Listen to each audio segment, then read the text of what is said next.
Fall 7, Rise 8. It's a quote I read in Angela Duckworth's book called Grit. And it was all around this idea of perseverance and pushing through even when sometimes things seem hard. Because at the end of the day, the 7 falls don't matter. What matters the most is that 8th rise, that 8th move out. And it made me reflect on this idea of finding your momentum. And as we reflect on this idea, I realized that we all want to find that momentum, that flow, that thing that keeps us going and keeps us moving day in, day out. But sometimes what happens is we get stuck. We get stuck in that hole. We get stuck on the fact that we fell rather than on the fact that we got up. So how do we move from being stuck on the falling to start being focused on the rising up and what drove us to rise up? I heard this story a little while ago about a man who fell in a hole. The man would walk every day from his house down the road to get to work. And as he was walking down this road on the first day, he was walking along and he fell in a hole. Now he fell in the hole and he looked around and he thought, it isn't my fault. So it took him a long time, but he eventually got out of the hole. The next day, the man was walking. He knew the hole was there, but he decided to ignore the hole. So he ignored it and he fell in. And again, he thought, it isn't my fault. So it took him a little bit of time, but again, he got back out again.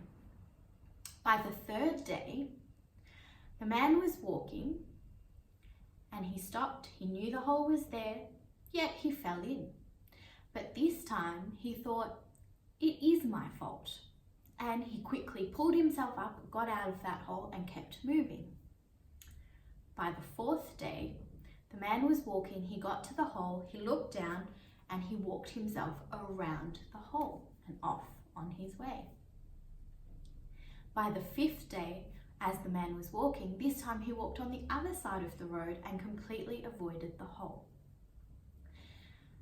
The message that I love that this story gives us is that yes, we do keep falling down and it's okay if we fall down. But what changed in the man's mindset was that he took ownership. And on that 3rd day, when he took ownership and he said, it's my fault, he quickly pulled himself up and kept moving. Because he wasn't sitting there beating himself up about the fact that he fell into a hole on that day. He's like, oh, I knew the hole was there. I should have known better. Oh well, dust yourself off, keep moving. We'll get there. I think sometimes in life we spend a long time focusing on what we don't do well. We focus so much on the mistakes we made and why things didn't go right and why we have the permission to judge ourselves for not being good enough because we failed at something, rather than going, well, actually, what did I do right? And taking ownership of going, yep, actually, that happened. What am I learning from it and how am I moving forward? For me, I believe that when we can get a grasp on this, when we can just accept that yes, we need to fall down to learn how to get back up again and we need to make mistakes to keep growing, that's how we find our momentum and we find that flow that keeps us pushing through life even when sometimes it seems really difficult. So I've created a session and a course called Finding Your Momentum. It's going to be focusing on emotions, strengths and mindset as some of the key concepts to look around that will help us to understand ourselves in order to find our momentum in life and find that flow that we're looking for. Alongside these 3 key concepts, we'll be touching on some different ideas like the importance of self-care and sleep and how they actually factor into this idea of being in flow and finding our path to being our best self, because really that's what we're all looking for, how to be our best selves.